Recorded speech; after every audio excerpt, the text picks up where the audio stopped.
Assalamu alaikum warahmatullahi wabarakatuh. Daawwattoota fi kabajamtoota hordoftoota koo jirtu baga jiraattanii warroonni maatii chaanaalaa Aamir Indaas mataatan hundi keessanii bakka jirtanitti nageenyi rabbii isinirra haa jiraatu jecha warroonni amantii biraa hordoftan ashamaa harka fuunee jirtu baga jiraattanii isiniin jedha. Ilmaan Oromoo bakka jirtanitti rabbi isin haa eegu.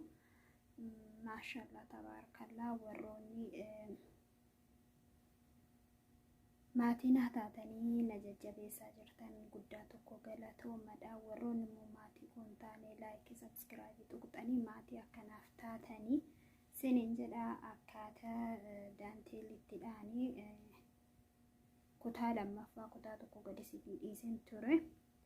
Inshaallah kutaa lammaffaa immoo kirrii biraatti daballee kirrii kana kirrii gosa biraa jijjiirreetti dhoofna. Inshaallah turtiin keessan hanga dhumaatti na waliin yaa ta'u gamanumaan kaara veedichaatti dabarra.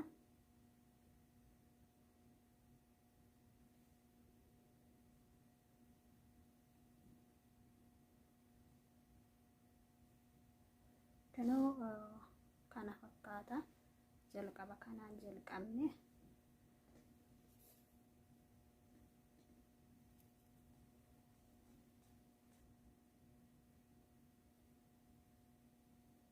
Akkasii hordoftoota fi kabajamtoota koo laayikii tuquun dagatinaadha, sheer sabskiraayib gochuun dagatinaadha. Inshaallah akkuma kutaa duraa irratti isinitti hime warroonni bitachuu barbaaddanis kirriis feetan daanteelis feetan lakkoofsa achirra isinii kaa'een jira. Achiin na gaafachuu hin dandeessanii isiniin jedha. wal jajjabeessadha. YouTube baroota Oromoo warroota reef lafaa ka'an laayikii sabskiraaybii godhaafidha isiniin jedha. Yoo nuti wal jajjabeessine malee Oromoo ko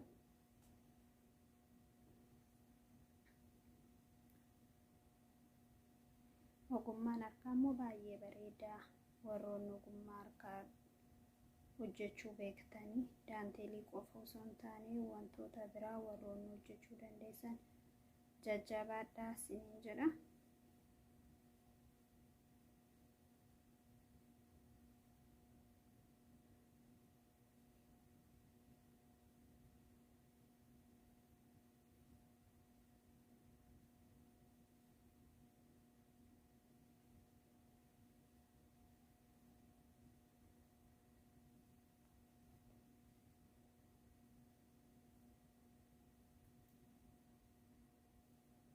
Kirriin biyya kanaa baay'ee furdaadha. Akka kirrii biyya keenyaa miti. Buukee baay'ata akka miigoo biyya keenyaa fakkaata. Warroonni miigoo beektan miigoo isa caammadhaan hodhamu maal jedhama laata afaan biraatti? Aadaa keenyatti miigoo jenna. Kinoo kana fakkaata.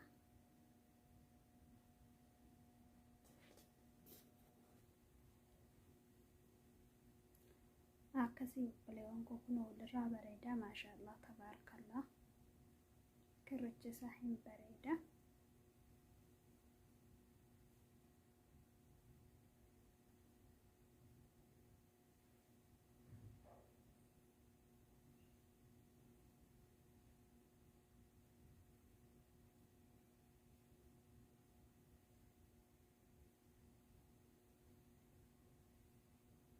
Kuni bakki furdaan kuni maazana isaati.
gosa feetan dhaachuu hin dandeessanii isiniin jedha.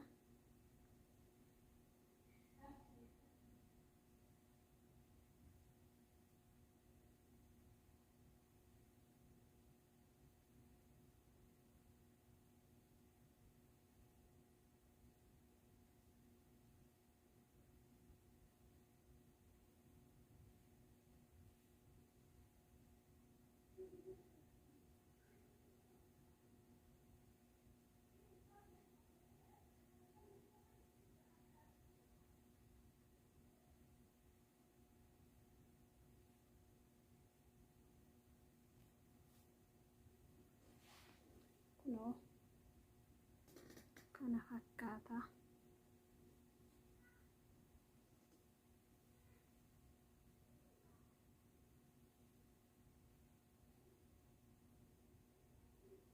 Akkasii yeroo marsaan isaa walirratti dhudhufe hin bareeda baay'ee tokko jechuudha. Yeroo walirratti baay'ate akkasii garuu baay'ee guddaadha. Kutaas hanga kutaa 3 deemuu ni danda'a. Inshallah turtiin keessan na waliin yaa ta'u.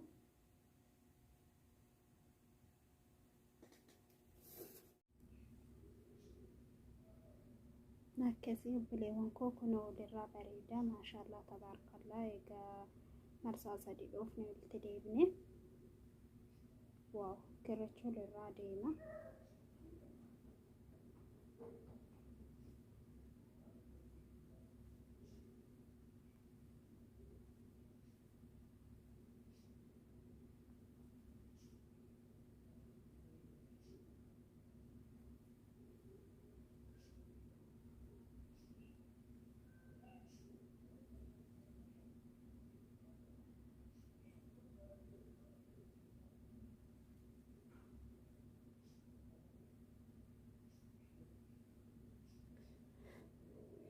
Akkasii obboleewwan koo namni waan hin hojjenne hin jiru. Oduma waan hojjetu beekuufaaf yeroo ofitti gubuu jira.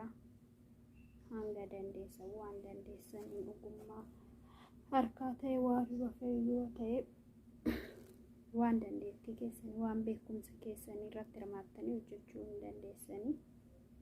Kun immoo baay'ee jireenya mana keessatiif baay'ee barbaachisaadha. Daanteeliin akkuma aadaa biyya keenyatti biffee keessa buufachuudhaaf soofarra buufachuudhaaf bareedina mana keessatti baay'ee barbaachisaadha.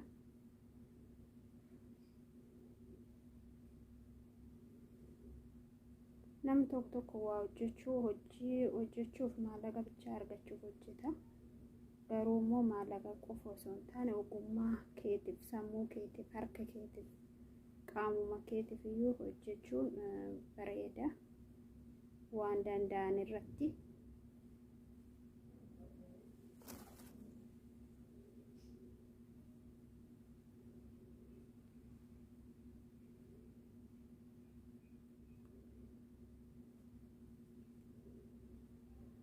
kanamma isa kana maazanii intinaasa marsaasa gubbaarra dhahamu kana 3 dhoofna.